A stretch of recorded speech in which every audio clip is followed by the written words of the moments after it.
Hello बच्चों, let's read the question. The question says, describe the events of French Revolution which had influenced the people belonging to other parts of Europe. Question में हमसे पूछा जा रहा है हमें French revolution के उन इवेंट्स के बारे में बताना है जिन्होंने यूरोप के बाकी एरियाज को भी इन्फ्लुएंस किया था. सो हमें फ्रेंच रेवोल्यूशन का इन्फ्लुएंस यूरोप के अदर पार्ट्स के ऊपर देखना है कौन से इवेंट्स ने किया था. Let's see about the answer. Answer says French revolution inspired the other nations too when they heard about the events. देखिए फ्रेंच रेवोल्यूशन ने दूसरे लोगों को भी इन्फ्लुएंस किया जब उनको फ्रेंच रेवोल्यूशन के इवेंट्स के बारे में पता लगा. सो फ्रांस के बारे में एक सेइंग है, मैकेनिक ने एक बार रिमार्क किया था फ्रांस के बारे में, when France नीजेस the rest of the Europe catches cold.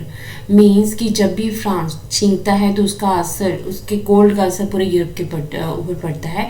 What does it mean? इस सेइंग का मतलब है कि फ्रांस में कुछ भी अगर थोड़ा सा होता था तो उसका जो असर है वो यूरोप के ऊपर देखने को मिलता था. सो लेट्स सी.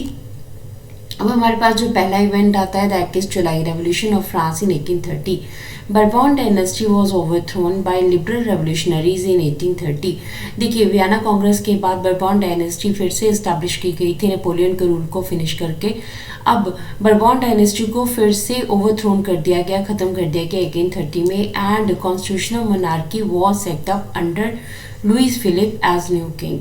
और लुइस फिलिप के अंडर फिर से कॉन्स्टिट्यूशनल मोनार्की सेटअप की गई फ्रांस में. सो इसके इम्पैक्ट क्या हुआ कि July revolution sparked an uprising in Brussels. July revolution से इंस्पायर होकर ब्रसल्स में एक अपराइजिंग हुआ, एक रिवोल्ट हुआ, which led Belgium breaking away from United Kingdom of Netherlands.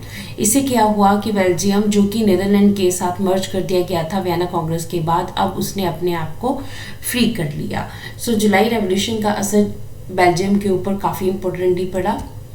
Second हम अगर देखेंगे तो पॉपुलर मूवमेंट ऑफ 1848 में लिबरल्स का मूवमेंट चल रही थी, लिबरल्स अपना वर्क कर रहे थे. So due to the shortage of the food and economic emergency brought population of Paris on roads, Louis Philippe was forced to flee.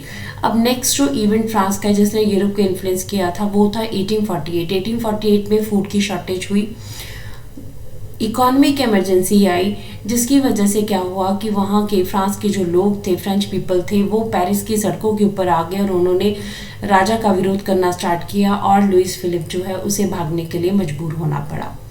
Next हम अगर इवेंट देखते हैं तो फ्रांस एक रिपब्लिक कंट्री के रूप में फिर से हमारे सामने आया.